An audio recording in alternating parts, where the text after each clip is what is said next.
Conocer la Universidad Nacional de Cuyo siempre me da muchísimo orgullo. Creo que en la Argentina tenemos un privilegio de tener una universidad pública como la que tenemos. Así que en ese sentido estoy muy contento. También venía pensando que somos 3 generaciones que estamos vinculados a las ciencias económicas. Mi padre era contador público nacional, había estudiado en la década del 40 junto a Cafiero en aquellos años en la Facultad de Ciencias Económicas de la Universidad de Buenos Aires, y venía pensando cómo va evolucionando, porque después yo estudié administración en la Facultad de Ciencias Económicas, no voy a decir en qué año, y mi hijo está estudiando en la Facultad de Ciencias Económicas de la Universidad de Buenos Aires la licenciatura en Sistemas de Organización, la licenciatura en Sistemas de Información de las Organizaciones. Y si miramos esto nos dice algo, ¿no es cierto? Esto nos dice algo porque hay una evolución, los tiempos van cambiando y yo muchas veces le digo a mis hijos que hoy ser alfabeto en el siglo XXI es tener alguna vinculación con la capacidad de programar. Entonces, si hoy hay gente acá presente de generaciones nuevas, hoy ser alfabeto es tener capacidades de programación. Así que yo los invito, hay muchísimas ofertas en la Argentina, hay un excelente programa que se llama 111.000 que está haciendo el Ministerio de Producción de la Nación. Hay muchísima oferta gratuita de capacitación en programación, hay un déficit enorme, una necesidad enorme de la producción de software en la Argentina que rápidamente los ubica laboralmente. Así que creo que esto es lo que viene pasando y esto es lo que se viene viendo generacionalmente. Como me invitaron a hablar, el planteo mío es, bueno, ¿qué es lo que está pasando con la transformación digital? Lo primero que tengo ahí, si miran abajo a la derecha, es la presencia en las redes sociales, ¿no? ¿Quiénes hoy están presentes en LinkedIn? Porque hoy yo digo que hoy en el mundo del trabajo, si no estás en LinkedIn, no existís. En una época se decía que tu realidad de trabajo era qué trabajo realizás, cuál es tu posición, esa era más o menos tu identidad. Después se pasó a un poco vincular la identidad de la persona con en qué proyectos está la persona. Y hoy aparece una nueva variante que tiene que ver con la identidad virtual de la persona. Y este es un hecho real, existente, el cual tenemos que tener en cuenta. Y si lo miramos desde el punto de vista del trabajo, LinkedIn es la manera de existir en el mundo del trabajo. Es más que un currículum, es algo necesario, fundamental en el ámbito del trabajo. Más allá de que ahí, quien le guste Twitter, hechos fuertemente de novedades como la que tuvimos ayer en la ciudad de Esquel, empiezan a correr muy rápidamente a través de Twitter. Entonces la presencia en Twitter tiene algunas características en los momentos críticos de velocidad de circulación de la información. Y voy a hacer una pregunta casi obvia. ¿Quiénes tienen presencia en Facebook? Nadie. Muy bien. Última. ¿Instagram? ¿Cómo? Ahí no. Muy bien. Bueno, ahí están mis coordenadas. Hoy tenemos una relación cara a cara. Podemos tener una relación virtual. Ahí me encuentran en LinkedIn, en Twitter, y no es muy difícil encontrarme en las otras redes. Así que, como dice este señor, la nube es inevitable, el progreso no. O sea, el concepto de la computación en la nube se instala, nos guste o no nos guste, y además no se instala por una cuestión económica más que de evolución tecnológica, ya vamos a ver un poquito más esto. Con lo cual está en nosotros decidir si acompañamos este progreso, esta evolución generacional que hacía referencia hace un rato. Bueno, esta presentación, ustedes la pueden acceder. Acá hay un sitio, acá no hay papel, tenemos prohibido el uso del papel. Hay un sitio que se llama eventos.meriti.com, Meriti, M-R-I-T-I, y si ustedes van acá, van a ver que dice 40 Congreso Argentino de Profesores Universitarios, y si cliquean ahí, van a encontrar la información y aquí abajo el link a la presentación. Esta presentación, ¿dónde está alojada? En la nube. La pueden acceder, la pueden ver ahora, la pueden ver en cualquier momento. Y también si quieren alguna devolución que puedan hacerme, ahí tienen un link con un formulario online para hacerme algún tipo de comentario. Los tomates me los pueden tirar presencialmente. Les voy a dejar, si alguno anda con algún problemita de insomnio, este es un reportaje que me hicieron en un programa que se llama Educación y Sociedad, donde yo hago algunas reflexiones acerca de la nube. Si alguno tiene algún problemita de insomnio, seguramente esta noche se duerme en el acto al verlo. Y también yo vengo escribiendo algunos artículos en Infobae, que también los invito, son cortos y creo que hacen una buena síntesis de las reflexiones que yo estoy teniendo sobre lo que está pasando. Este artículo, lo único constante es el cambio, el nuevo nomadismo digital, el mundo por las nubes, para los que tenemos canas, los supersónicos y la inteligencia artificial, y la innovación en la transformación digital.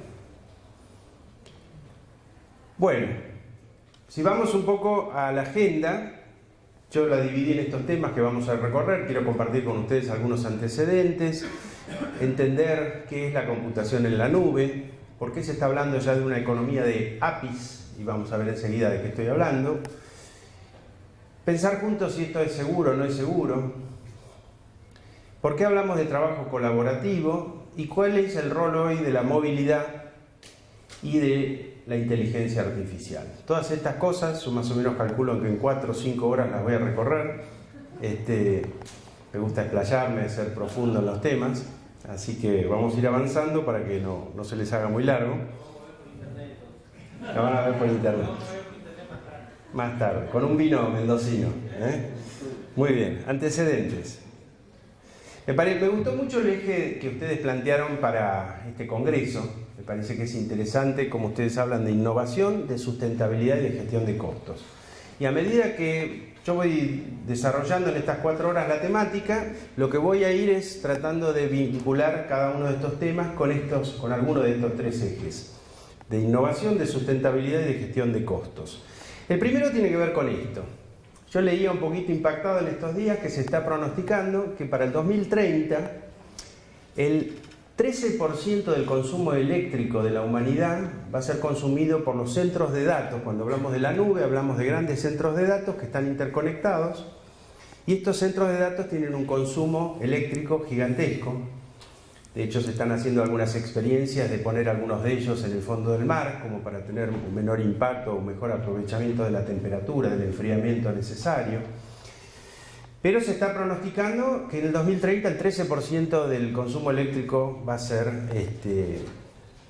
consumido por estos centros de datos que conforman la nube. Por eso ahí le puse el loguito del impacto de la sustentabilidad, porque Google se ha propuesto que para fines de este año, del 2017, el 100% del consumo de sus centros de datos está basado en energías renovables. Lo que ustedes están viendo en esta imagen es energía solar, y a fines del año en curso, del 2017, lo que se va a lograr es el objetivo de que el 100% del consumo de estos centros de datos estén basados en energías renovables.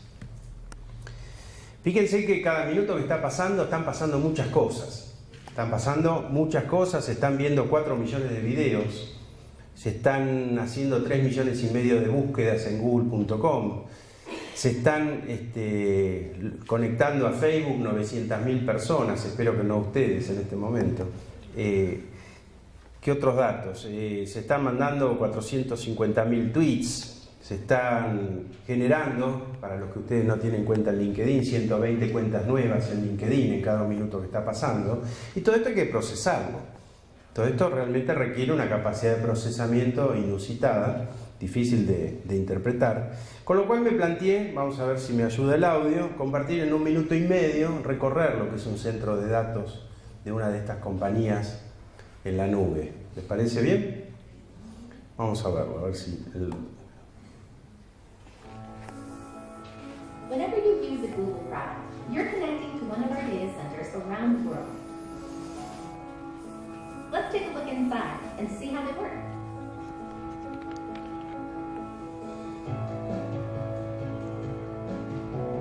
Google employees work here, keeping the data center up and running 24 hours a day.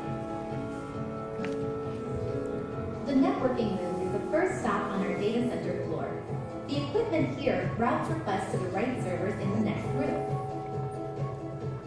These computers also allow our data centers to communicate with one another globally. On the server floor, powerful computers handle everything from billions of searches to hosting YouTube videos and protecting your email against viruses. We've custom designed these servers to be compact and energy efficient. To ensure you have access to your data whenever you need it, we keep each piece of data stored on at least 2 servers. We store another copy of the most important data on digital tapes.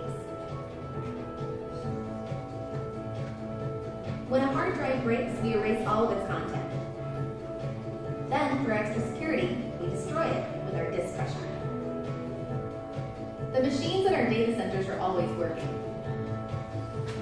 Cooling towers like these pipe in water to cool them down and keep them running. When the water heats up, we pump it back outside where it evaporates. Now that you've had a glimpse, walk inside yourself. Explore a Google Data Center with Street View.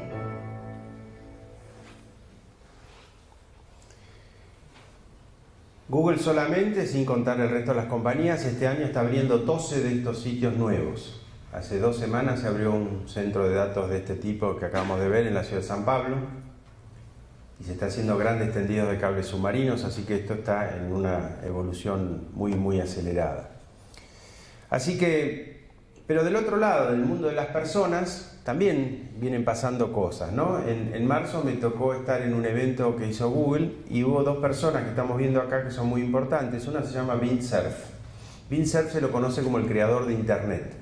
Cuando le preguntaron en esta conferencia qué opinaba o cuál era su visión de haber sido responsable de la creación de Internet, él decía: me arrepiento de una sola cosa, que nos quedamos cortos con lo que se llama la versión 4 de las direcciones de IP y no alcanzaron. Y entonces, para aquellos que lo conozcan técnicamente, hubo que hacer una migración a versión 6, porque es como que se nos terminaron las patentes de los autos, digamos. No había capacidad de generar todas las direcciones IP que se consumen, y entonces eso decía un poco risueñamente, se quedó corto con las direcciones de IP cuando se creó Internet.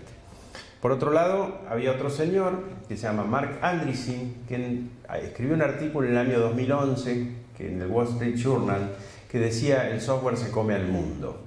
Y donde los invito a que lo lean, ahí está el link, donde él realmente pronosticaba que todos terminaremos siendo empresas de software. ¿Qué nos decía Vint Cerf? Vint Cerf nos decía: vamos hacia una computación en tiempo real. Lo que está pasando es que la nube no solo se impone porque es grande, se impone porque la computación continua cambia el paradigma. Entonces daba un ejemplo, decía: con nosotros vamos al médico cuando nos sentimos mal, entonces pedimos una atención médica. Pero si nosotros tuviéramos la capacidad de monitorear el cuerpo en forma continua, podríamos tener una base de qué es normal y qué es patológico, y de esa manera podríamos tener una detección instantánea de algo que está fuera de los parámetros normales. Esto, que se llama computación continua, es algo que se empieza a aplicar a los negocios. Estamos cada vez en un mundo de computación en tiempo real. Si yo hago una publicidad con Google AdWords, para que cuando alguien busca la palabra Instituto de Profesores de Costos aparezca el link al sitio, eso que es publicidad online, todo el tiempo está viendo si hay disponibilidad del monto que uno está dispuesto a invertir. O sea que se está procesando en tiempo real y se está desplayando la publicidad hasta que se termina la capacidad de inversión que se planteó. Esto es computación en tiempo real y esto es algo fundamental. Por otro lado, Marc Andreessen nos hablaba de la eficiencia. Él lo que decía es: en promedio en Estados Unidos los autos están solamente utilizados el 4% del tiempo, el 96% están detenidos. Y ustedes, que de costos saben mucho más que yo, pueden pensar en cuáles son las implicancias que el 96% del parque automotor tenga un vidrio, una puerta, un asiento y todos los elementos que componen un auto detenidos, con ese costo de inmovilización, ese desaprovechamiento de esa propiedad. Y vamos a enfatizar ese desaprovechamiento de esa propiedad que podría usar otro. Después vamos a hablar un poquito de lo que es el mundo que va de la propiedad al uso. Y entonces, si pasamos a los autos autónomos, los autos que se manejan solos, que están conectados a la nube en tiempo real, podemos lograr una utilización del 50 y hasta el 80% del tiempo, o sea, tener un crecimiento de 10 veces en la eficiencia de la utilización de esos bienes. Desde hace un tiempo que se viene diciendo de cuál es la importancia del uso del móvil y cómo el móvil se mete en todo en nuestras vidas y absorbe absolutamente todo, desde la lupa, el reloj y todo lo que se nos ocurra que viene incorporándose, la máquina fotográfica, etc. Pero hoy ya estamos en una instancia donde hay un paso de evolución más, y es que ya no es lo primero solamente la movilidad, sino que la inteligencia artificial es lo primero. Y cuando nosotros nos avisa Google Maps que tenemos que salir media hora antes porque hubo un accidente en la ruta, en tiempo real nos está avisando, y eso lo está haciendo un proceso de inteligencia artificial. Lo que estoy viendo, y esto lo comentábamos hace un tiempo, es que hoy se habla de que vivimos en un mundo que se denomina VUCA en inglés o VICA en español. Imagínense que en la década del 30 había más de 75 fabricantes de automóviles, hoy hay menos de 20. Y ese mundo VICA, es decir, volátil, incierto, complejo, ambiguo, hiperconectado, o sea, tormenta perfecta, es el mundo en el que estamos viviendo. Y esto nos hace pensar que hay otras maneras hoy de enfrentar los desafíos y las problemáticas. Tenemos bastante tendencia nosotros como argentinos a sentarnos en un bar a arreglar el mundo durante una larga charla de café, y en realidad no tenemos la menor idea si lo que yo digo es lo que va a suceder o lo que dice el otro es lo que va a suceder. Porque este entorno tan turbulento lo que nos dice es que la única manera es probemos. La única manera de si algo va a traccionar, si algo va a funcionar, si algo va a andar, es que lo probemos. Y por eso yo digo que vivimos en un mundo POC, un mundo de pruebas de conceptos. Si nos parece que algo debería funcionar, la tecnología, la nube nos da facilidades muy económicas de poder probar conceptos. Ese es el cambio. Antiguamente, para poder probar algo había que hacer grandes inversiones, y hoy rápidamente yo puedo contratar durante una hora un servidor muy potente, por ejemplo la película Metegol, ¿se acuerdan de ese dibujito animado argentino? Conozco la productora de Campanella, y ellos durante una serie de días tomaron todo el procesamiento disponible de uno de estos centros de datos de la nube para poder hacer todo el renderizado de estos videos. Y esto es posible, probar si ese concepto iba a funcionar y esa película fue un éxito, porque esto se puede hacer hoy, es decir, cualquier organización puede acceder a probar y a utilizar recursos, dado que no los necesita más que usar y no invertirlos como inversión de capital. Estos son los cambios que quiero que ustedes vayan pensando. Así que por eso decimos, bueno, computación en la nube. ¿Qué es la computación en la nube? Y Gartner lo define muy bien. O sea, Gartner dice: este es un estilo de computación donde las capacidades de tecnología informática son escalables y elásticas. Si yo necesito mucha capacidad, la tengo, y si necesito poca, también la tengo. Y esto se proporciona como un servicio. No existe más el que voy a comprar un equipamiento, un hardware. No hay hardware, no hay software. Lo que hay es un servicio que me conecto a estos megacentros de datos, y esto se parece más a la electricidad que a la informática que nosotros conocíamos, porque yo, si necesito algo, lo contrato y directamente pago por lo que uso. Y además, y acá ustedes van a entender mejor que yo, esto se proporciona a varios clientes. O sea que acá hay una cuestión de economía de escala, hay una cuestión que hace que todos podamos acceder a mejores ecuaciones de costos, por esto que es multicliente. Con lo cual, en resumen, y todo esto es posible porque este señor Vint Cerf se le ocurrió este asuntito de crear Internet, nada menos. Así que Internet hace posible la computación en la nube. Se dice que Internet es la tecnología y la nube es una técnica de combinación de recursos que nos permite disponer de estos procesos y de estos servicios. Con lo cual, en resumen, la nube tiene 5 atributos. Es un servicio, es escalable y elástico, es de uso compartido, y este es el factor fundamental por el cual se impone el uso compartido de los recursos, el aprovechamiento de los recursos. Pago por lo que uso, como la compañía eléctrica, pago los minutos que estuve conectado, la cantidad de información que transmití, la cantidad de cuentas de correo que uso, y todo esto es posible porque existe Internet. Dada la audiencia que tenemos acá, dije, bueno, vamos a mirarlo desde este punto de vista. Si nosotros típicamente vinculamos la oferta y la demanda computacional, históricamente, ¿qué hacíamos? Nosotros proyectábamos cuál era la demanda esperada que íbamos a necesitar para procesar lo que teníamos que procesar. ¿Y qué hacíamos? Hacíamos una inversión de capital. Comprábamos equipamiento y armamos una infraestructura para eso.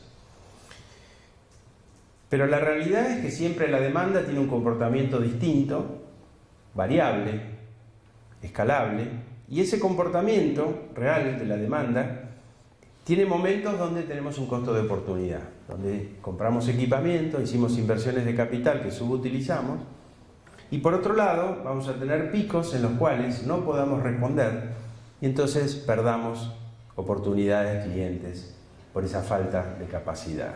La belleza que tiene el mundo de la computación en la nube es que hay un acompañamiento absolutamente perfecto y automático, es decir, estos centros de datos automáticamente pueden expandir sus capacidades a medida que van viendo que la demanda crece o en sentido contrario también. Esta es una idea de por qué empezamos a pensar que los recursos informáticos ya son abundantes, son disponibles, ya la memoria no es un problema, la velocidad de procesamiento no es un problema, es simplemente una cuestión de contratar el servicio y no más. Por otro lado, y en esto que decía Marc Andreessen, el software se come al mundo, empieza a hablarse un poquito de la economía de las APIs. En todo un proceso de transformación digital hay organizaciones que desarrollan Application Programming Interface, o sea, son programas que resuelven determinadas necesidades y esos programas quedan abiertos a que puedan ser invocados y utilizados. Hay una compañía que se llama Wix que hace sitios de internet y que dice: nosotros tenemos que procesar no terabytes, petabytes de imágenes de toda la gente en el mundo. Cada persona que tiene un pequeño comercio, una bombonería, hace un sitio en Wix y todo eso genera un volumen de petabytes de imágenes. ¿Cómo administro todo eso? Nosotros no sabíamos nada, decía la gente de Wix, de inteligencia artificial, pero sí pudimos acudir a utilizar las capacidades de reconocimiento de imágenes que tiene una compañía como Google. Y de esa manera pudimos empezar a ordenar nuestra información sabiendo y categorizando las imágenes sin ningún tipo de inconvenientes. Tomemos acá un ejemplo. Esta es una foto donde una API, o sea, una capacidad de procesar, de resolver la necesidad del reconocimiento de imágenes que tiene Google, que se llama Cloud Vision API, y se especializa en reconocer imágenes. Y yo podría hacer una solución que programe y que invoque cuando necesito reconocer una imagen para reconocer las caras y ver en este momento cuántas de las personas que están acá están contentas, están tristes, están preocupadas. Porque esta foto lo que muestra es todos los puntos que se están censando para tratar de sacar una conclusión de cómo yo estaba en ese momento que me sacaron esa foto. Y sacar alguna serie de indicadores que nos permita decir que la chica tiene el mejor indicador, es la más sonriente, si vamos de derecha a izquierda, la segunda persona está un poco más seria, tiene un indicador de expresión facial menor, y los otros están también un poco más sonrientes. Y entonces de esa manera poder sacar conclusiones de quiénes son estas personas, cuáles son sus nombres y cuáles son sus estados de ánimo. Y para eso no tengo que ser un especialista, tengo que poder desarrollar una solución que invoque y tome esta capacidad que me da el reconocimiento de imágenes. Lo mismo puedo decir en este mundo de APIs de lo que es el reconocimiento de voz. No sé si ustedes han estado viendo las capacidades que tiene el reconocimiento de voz. Yo, por ejemplo, les voy a hacer un pequeño ejemplito. Si yo tengo un documento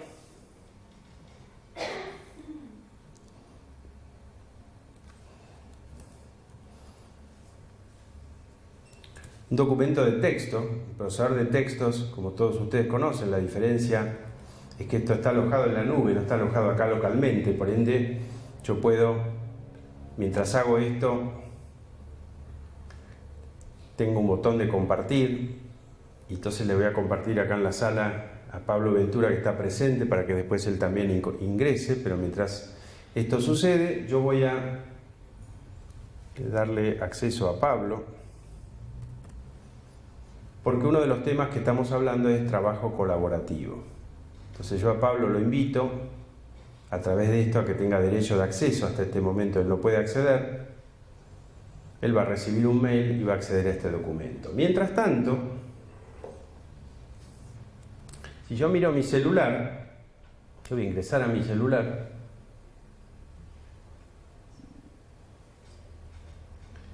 voy a ir a buscar los documentos que yo tengo. Un segundo.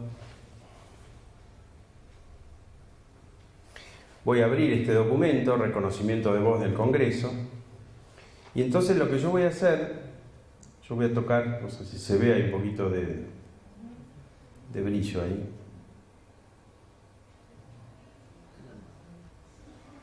Yo lo que voy a hacer es tocar el botón de abajo, de edición, y esto me permite entrar en la parte de edición. ¿Ven que se me abre a mí un teclado? Pero ven que además del teclado hay un micrófono.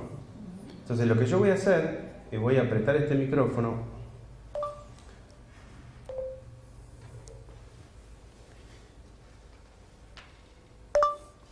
y voy a empezar a hablar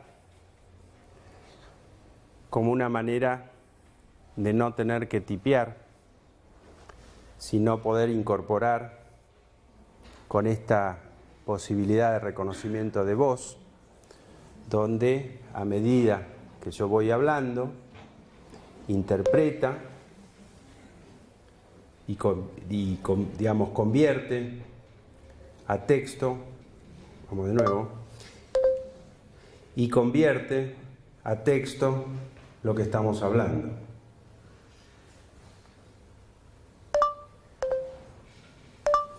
Ahora,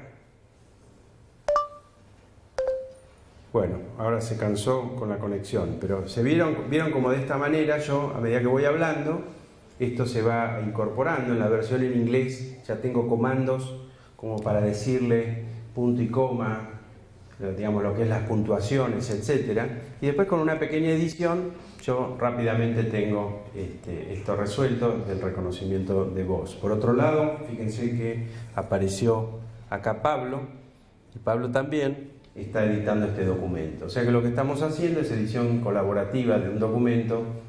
Entonces no importa, hoy estamos todos en este lugar, pero es muy probable que volvamos a nuestras ciudades y podamos seguir trabajando juntos, porque estas tecnologías me lo permiten.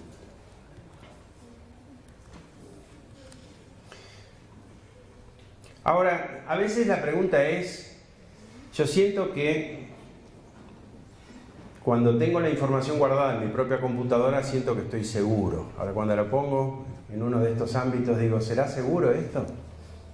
¿Qué decía la abuelita? ¿Seguro? ¿Se lo llevaron? Muy bien. Entonces, ¿esto es seguro? ¿Es más seguro? ¿Es menos seguro? ¿Qué piensan? ¿Esto es más seguro? ¿Es menos seguro? ¿Qué piensan? Dijo Rayado. Igual dicen por acá. Más seguro dicen por acá. ¿Y alguno dice que es menos seguro? Sí, también dice que es menos seguro. Bueno, hay de todas las opiniones. Hay gente que piensa que es menos seguro, más seguro. La realidad objetiva es que si yo les pregunto a qué se dedican ustedes, seguramente ninguno de ustedes me va a decir que se dedica a administrar información. Me va a decir que su core de negocio, su actividad, su core profesional está vinculado a algo para lo cual necesita información, pero no es lo que ustedes hacen. Sin embargo, estos señores que están viendo en esta pantalla tienen millones de servidores y tienen cientos de personas pensando en la seguridad. Hace poco habrán escuchado hablar de que hubo un hackeo muy grande y ese hackeo, por ejemplo, dejó al 20% del sistema de salud de Inglaterra fuera de servicio. Entonces, estas cosas empiezan a tomar conciencia de que si yo me dedico a administrar información, como mínimo voy a tener una capacidad de cumplir las mejores prácticas de la industria y las mayores certificaciones. Estos centros de datos atraviesan las mayores certificaciones disponibles en términos de aseguramiento de la calidad y de los procesos, cosas que son auditadas por organizaciones de auditoría internacional como Deloitte, Ernst & Young, etc. Entonces, esto es lo que muestra, es un poco lo que se vio en el video, que dentro de las normas, la destrucción de información físicamente, entre otras cosas, es romper el disco fijo. No sé si vieron esa imagen del video. O sea, todas esas cosas tienen que ver con procesos que son de las mejores prácticas disponibles en la industria, que claramente son mejores a las que nosotros podemos proponer. Pero por otro lado, hay otro problema, y que toda cadena se rompe por el eslabón más débil de la cadena, y es el hecho de que como usuarios somos bastante poco responsables en el uso de los accesos a la información. ¿Ustedes saben cuál es la clave, la contraseña más utilizada en el mundo? 1, 2, 3, 4. 1, 2, 3, 4. No es muy difícil de lograr acceder a un sistema que tiene información muy crítica, tiene la gran fórmula del mejor vino Malbec de la ciudad, y eso está guardado con la clave 1, 2, 3, 4. Entonces hay lo que se llama segundos niveles de autenticación. Yo por ahí tengo mi llavecita, que la tengo junto con la llave de mi casa. Entonces, o los tokens, como cuando uno en el banco se va a conectar, además de usuario y password, te va a pedir que ingreses algún tipo de token, de dígitos, de 4 o 5 dígitos para poder ingresar. Esto es muy importante hacerlo en Facebook, en LinkedIn, en todos lados, porque si no, esto se hackea. Y sobre todo decirle a los chicos, porque después en Facebook han pasado cosas que no son muy santas y que tienen que ver con el hackeo de cuentas. Entonces hay que ser también seguro y responsable en el manejo de la información, y estas cosas son fácilmente implementables.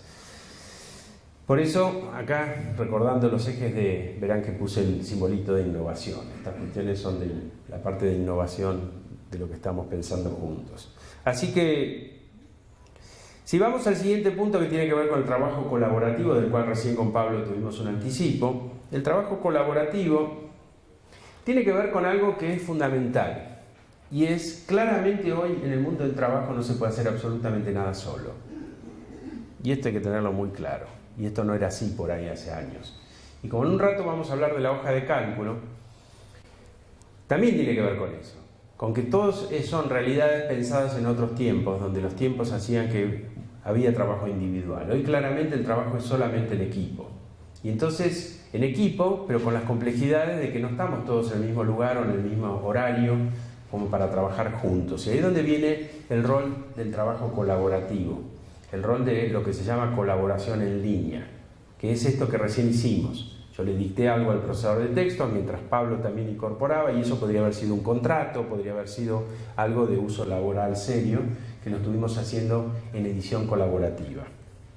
Porque claramente, y eso me pasó anoche en el aeroparque, nosotros estamos trabajando desde distintos lugares, y tenemos que poder seguir trabajando. Y por otro lado, tenemos que poder trabajar desde distintos dispositivos. Entonces yo puedo tener que trabajar en algún momento porque tengo solamente el móvil disponible, o en otro momento solamente tengo el notebook, o en otro momento lo que tenga, la tableta, y en todo momento tengo que tener acceso a la misma información, y eso me lo da la nube. De hecho, esta mañana temprano hicimos algunas pruebas técnicas y había una dificultad con que es mi equipo, y probé otros equipos y hubiera sido lo mismo, porque no había nada en el equipo de lo que yo estoy mostrando. Yo lo que tenía simplemente era que conectarme, y eso lo podía hacer con los otros 2 equipos que probamos, hasta que pudimos técnicamente lograr la conexión al proyector, algunos detalles, pero claramente era indistinto el equipo. Y si el equipo lo roban, el costo es, ustedes saben de costos, el costo es el equipo, es la reposición del equipo. Pero ¿cuánto vale la información que está ahí adentro? ¿Cómo la evaluamos si nos roban el equipo? Versus, acá en este equipo no hay nada. No hay información local.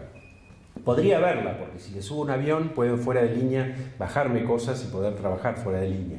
Pero si elijo la opción segura, no tiene nada el equipo localmente.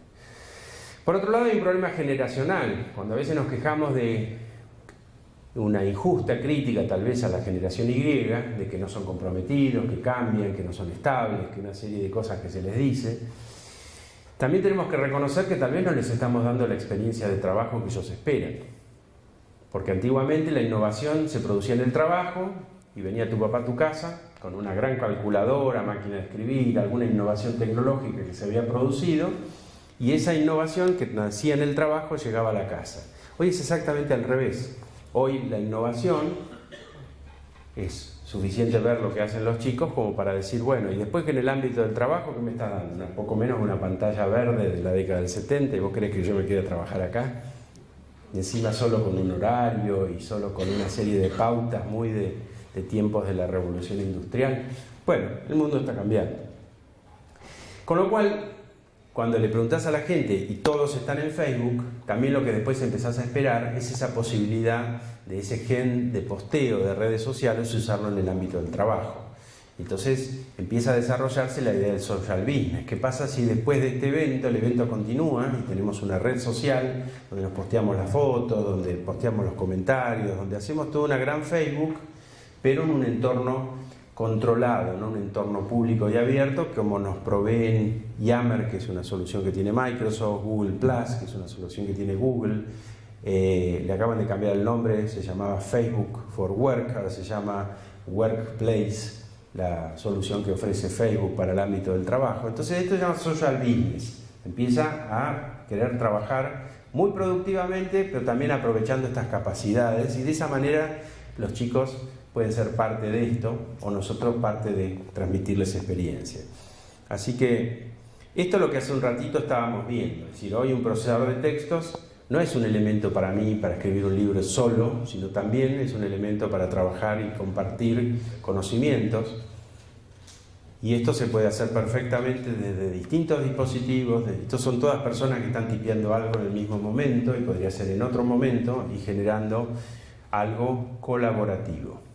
Generando un documento colaborativo, un libro, un contrato, una propuesta comercial, un informe sobre las conclusiones del Congreso o lo que ustedes quieran, se puede hacer así y esto genera, por eso dijimos, productividad. Y nos vamos acercando a la hoja de cálculo, porque la hoja de cálculo hoy sigue siendo la hoja de cálculo, pero cuando la hoja de cálculo no está guardada en tu disco local o en tu pendrive, hace poco hicimos una fogata de pendrives en un cliente que implementamos una solución en la nube, y pusimos sobre la mesa todos los pendrive que había, algunos eran casi una joya, era así dorado y una serie de cosas, y dijimos no lo vamos a necesitar más, porque es ineficiente, porque es poco seguro, porque el pendrive se pierde, porque el pendrive lo accede cualquiera. Hicimos una gran fogata de pendrive que yo los invito a hacer a ustedes un día de estos. Porque todo archivo que está guardado y que no se comparte, pierde funcionalidades productivas. Entonces lo que estamos viendo en este momento en la pantalla es una hoja de cálculo, pero que hay dos personas que están cargando datos. Lo mismo que vimos en el procesador de texto, ¿qué pasa si lo hacemos en una hoja de cálculo? Y en tiempo real, como nos decía Don Vincerf, vamos haciendo conclusiones, cargando datos, etc. Y eso lo podemos estar viendo también en un celular, en cualquier dispositivo. Eso es algo que podemos verlo un poquito online. Porque ¿cuál es la diferencia? Si yo tengo una hoja de cálculo, pero esta hoja de cálculo, como decimos, está guardada en la nube, por ejemplo, yo puedo empezar a interactuar con Pablo y decirle, Pablo, ¿me podés dar alguna explicación de este número? O sea que a nivel de cada celda yo puedo empezar a hacer comentarios, y eso lo que hace, dispara, en realidad fue al revés, fue Pablo, este ejemplo, que dispara un mail a mí, donde me pide explicaciones y empezamos a debatir sobre esta celda. Ahí Pablo se acaba de conectar, o sea que además lo puedo hacer en tiempo real, pero lo puedo hacer fuera de momento también.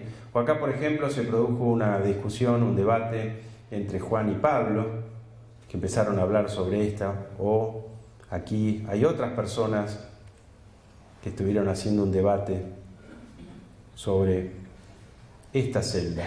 Y entonces vos recibís un mail donde yo quiero que por favor me expliques tal dato de tal celda, y yo le contesto y se va armando un debate hasta que finalmente lo resolvemos y se va de acá. Y se fue.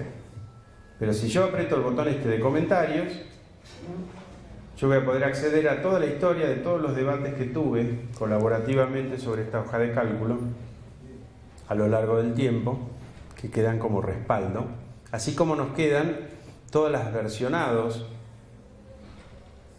que esta hoja de cálculo tiene. O sea, si yo abro el menú de archivo y voy al historial de versiones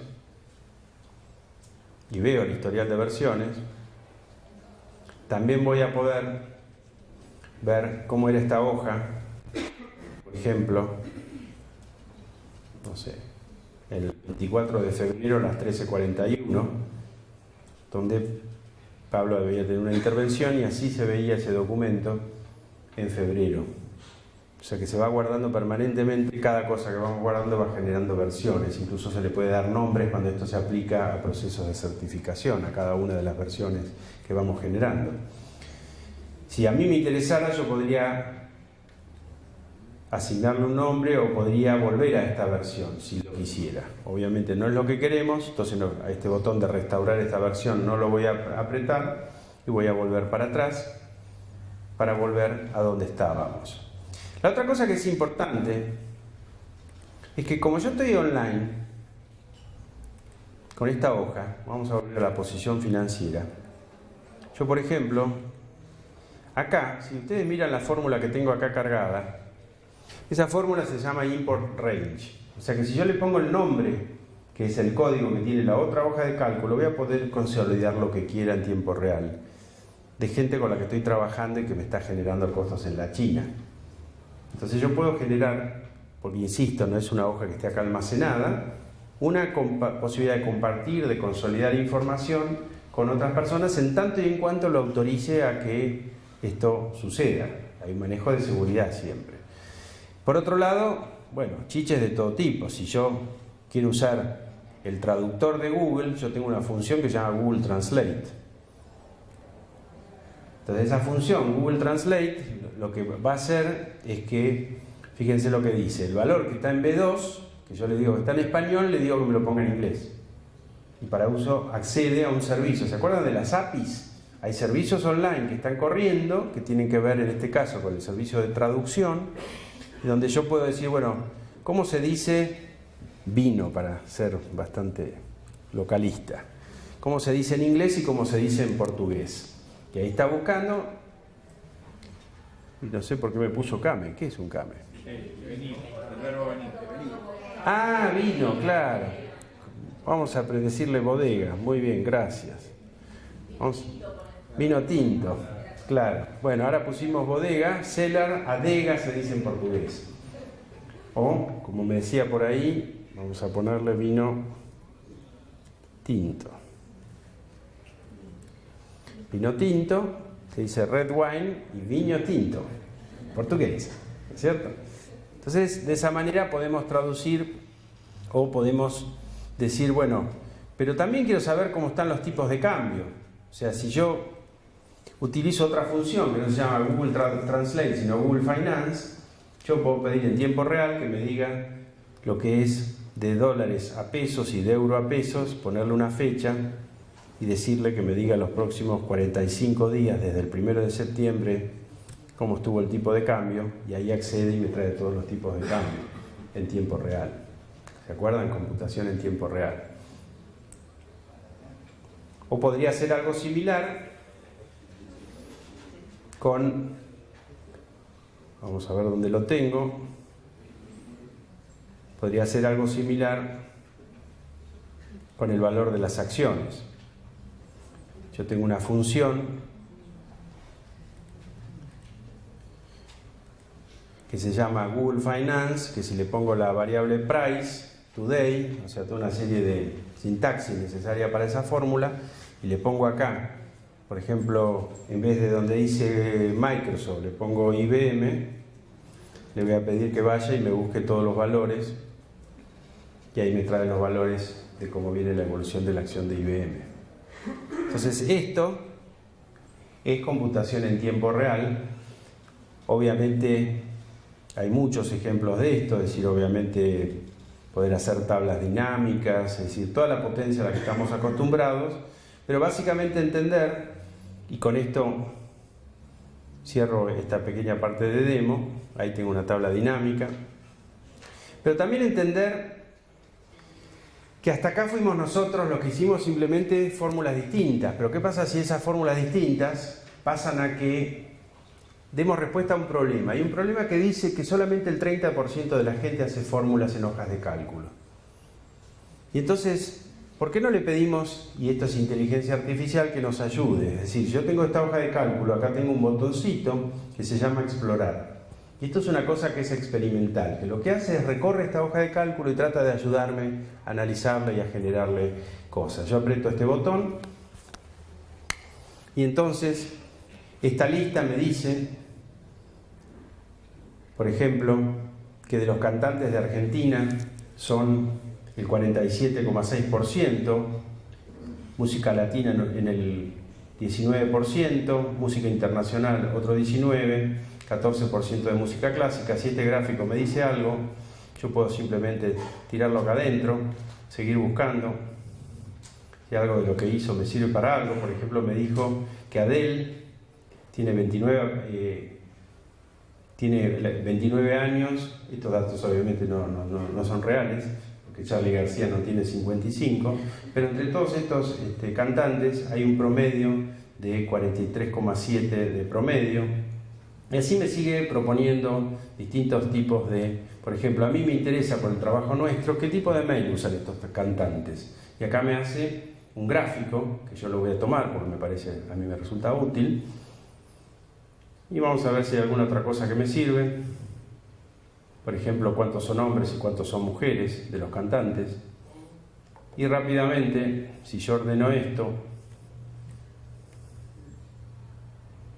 termino sabiendo que el 38% de los cantantes usan Gmail o que el 42,9% son hombres. Y así esto está en una permanente evolución que me permite que esta hoja de cálculo fue rápidamente analizada y me hizo sacar unas primeras conclusiones si estos datos fueran un poco más útiles que los de este ejemplo, ¿no es cierto? Pero esto es inteligencia artificial que me ayuda y que hace que una persona rápidamente puede tener un panorama. Ayer hice esto en una audiencia que tenía de una empresa y rápidamente entendí el promedio de edad de la gente que estaba sentada, algunas preguntas básicas que se hicieron que rápidamente me permitieron tener una idea de cuál es la realidad de esa hoja de cálculo. Así que esto es una hoja de cálculo en la nube. Y el rol de la movilidad. El rol de la movilidad es un aspecto clave. O sea, siempre me pregunto, yo en el año 2009 por primera vez pude ir a Google a tomar un entrenamiento, siempre me pregunté por qué me pusieron estos 4 japoneses con cara de malo ahí al lado. Después me confesaron que era porque teníamos fama de vagos los latinos y entonces estos eran karatecas y si yo no me comportaba me iban a dar mi merecido. Pero ya en ese momento Google decía, todo tiene que ser móvil, todo tiene que ser móvil. Cualquier cosa que vos utilices tiene que tener la capacidad de ser procesada también desde tu móvil. Y esto es lo que yo les decía, que ya ha evolucionado y ya todo tiene que tener también una idea de que si Google se puede adelantar y ayudarte, lo va a intentar hacer. Y eso es en lo que están trabajando todas las compañías líderes de este sector. Estamos hablando de Facebook, estamos hablando de Apple, estamos hablando de Amazon. Todas estas compañías están planteando cómo ayudarte con inteligencia artificial, porque el futuro del trabajo es automatizar.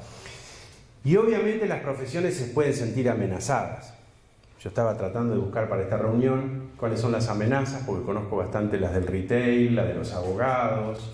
Estaba tratando de entender un poco cuáles son las amenazas, un poco lo que se está pensando es cada vez más va a ser menos el trabajo operativo, porque todas estas funcionalidades que vemos reemplazan trabajo humano y cada vez más vamos hacia roles de asesores, hacia roles de poner valor agregado profesional, ¿no es cierto? Pero estos son cambios muy profundos que hay que considerar.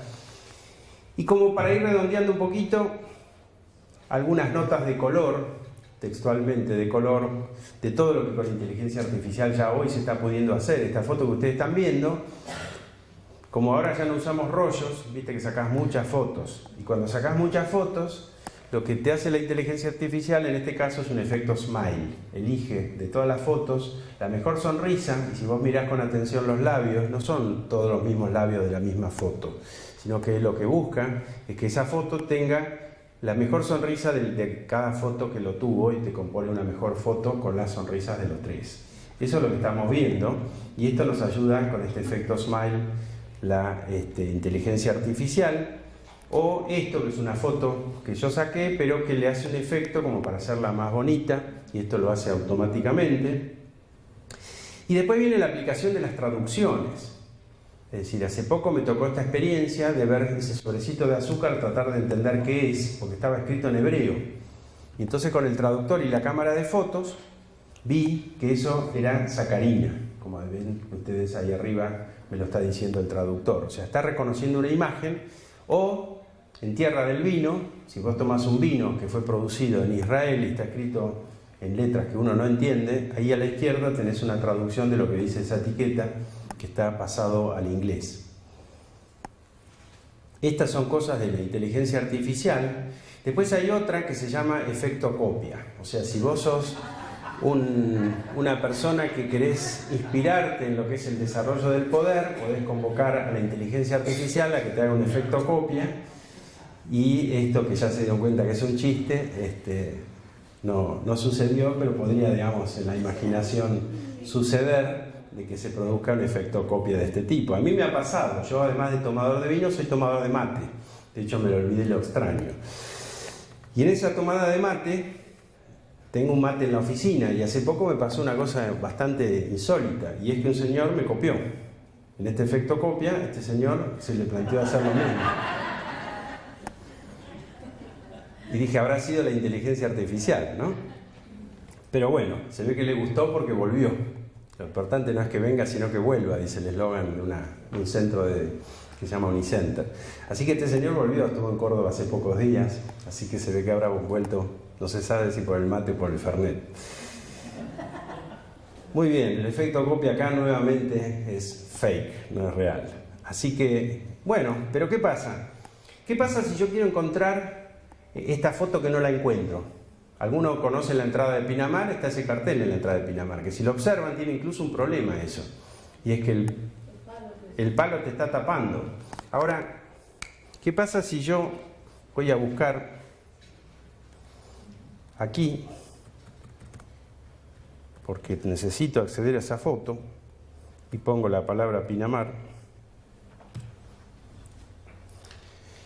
Y como me aparecen muchos archivos, voy a refinar la búsqueda, porque hoy todo pasa por saber buscar. Y digo, bueno, no, solamente quiero que me muestres las imágenes y fotos que tengan la palabra Pinamar. No hojas de cálculo, textos, etc. Entonces, me voy a pedir que me busque. Acá hay que concentrarse, porque como decía Toussaint, puede fallar. Y acá me apareció esta foto, que yo solamente puse la palabra Pinamar. ¿Está bien? Pero si nos vamos acercando al ámbito del trabajo y decimos, bueno, ¿pero esto para qué me sirve? Bueno, me sirve para algo, por ejemplo, si yo administrara patentes de autos, que yo ponga la patente de mi auto. Y entonces, acá, me apareciera esta foto, que si yo la agrando, a ver si la puedo agrandar. ¿Ven? A través de la patente encontré la foto del auto. O sea que estoy reconociendo. Pero como esto es un ámbito de trabajo, ¿qué pasa si yo digo, la verdad que esto está muy lindo, pero no me sirve para nada y me van a echar? Entonces digo, bueno, no. ¿Qué pasa si yo... Alguno de ustedes debe manejar alguna factura de servicios, por ejemplo, para algún cliente, para algún estudio de costos, etc. Entonces, ¿qué pasa si yo digo, yo necesito la factura de Altave de Metrogas? Y le pido que la busque.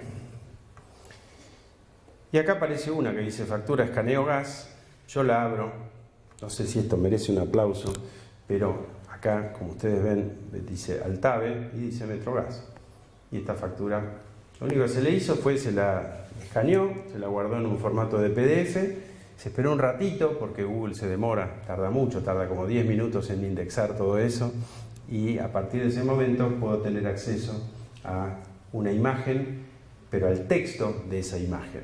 Y entonces puedo, esta es una conferencia de transformación digital, ir avanzando en un proceso de transformación digital.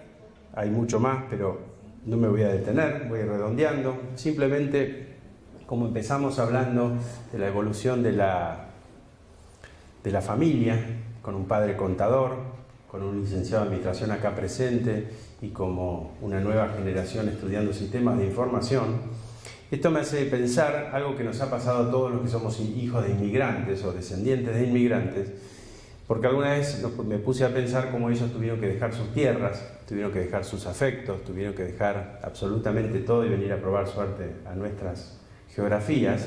Y hoy tenemos una gran oportunidad, y es que desde cualquier lugar que estemos, sea un pueblo chico, hace poco estuve en Esquel, sea una ciudad como Mendoza, hoy mediante esto que estamos viendo, que son los tendidos de cables submarinos, tenemos la posibilidad de llevar nuestro conocimiento a cualquier confín, a cualquier mercado, sin ningún límite que no sea el límite de nuestra imaginación, manteniendo nuestra presencia, nuestro lugar, nuestros afectos, nuestras realidades. Eso es lo que estamos viviendo, eso puede ser visto por muchos en algo tan vertiginoso como una gran amenaza, pero yo quiero mostrarles que esto es una gran oportunidad.